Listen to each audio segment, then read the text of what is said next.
So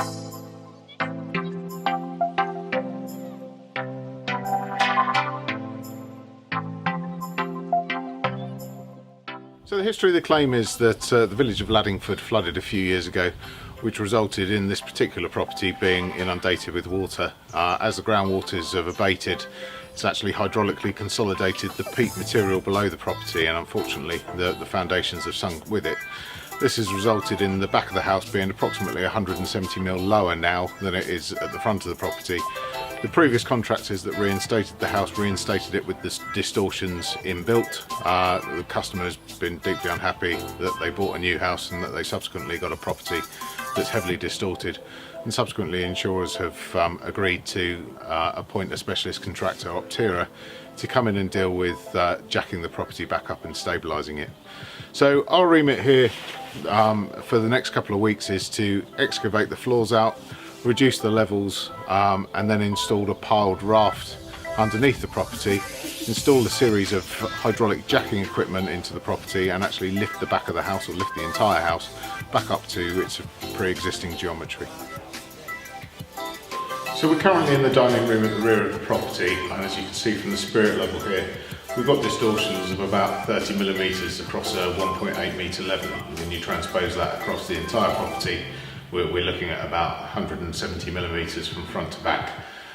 So as part of the works that we've carried out so far, we've done a soft strip out of the kitchen and fittings, radiators, etc. around the property in preparation for breaking out this distorted floor slab. Since our initial visit to site, we've progressed in taking out the floor slab of both the garage and the main property and reducing levels to approximately 1 metre below the existing floor slab. We're currently stood in the garage where the foundation has been removed, and we've excavated levels down, and we've now commenced the piling works. The piles themselves are a 150mm case driven pile.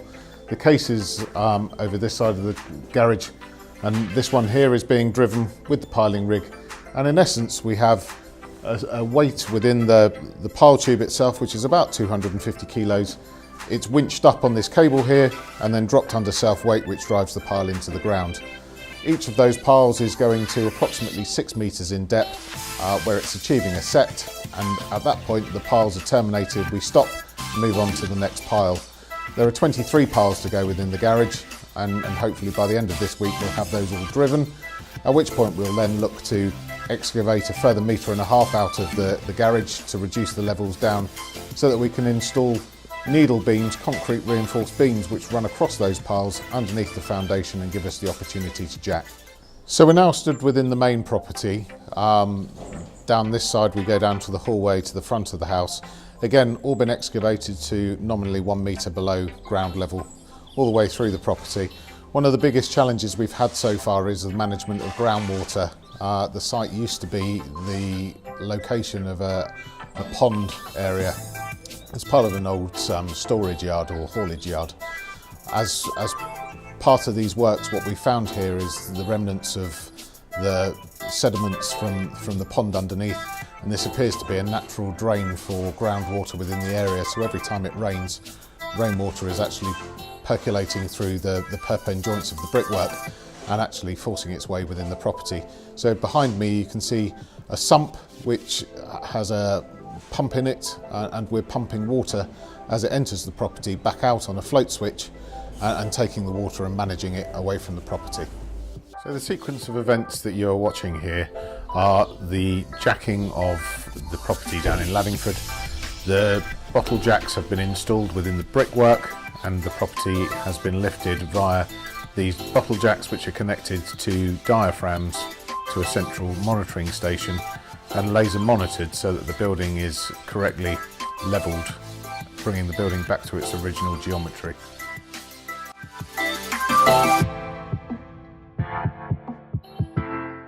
Since the last time we were here, Optera have been busy reinstating the property. This has included rebuilding the brickwork as necessary around the base of the property, both internally and externally, first and second fix plumbing and electrical work, as well as timber work. There's been an extensive amount of plastering inside, mainly arising from the previous repairs that were done associated with the previous scheme. Optera have been able to adjust and amend the scheme to suit the technical demands that this project has presented itself, but equally able to reinstate the property to a high standard. The outcome of the project has been favourable to all concerned.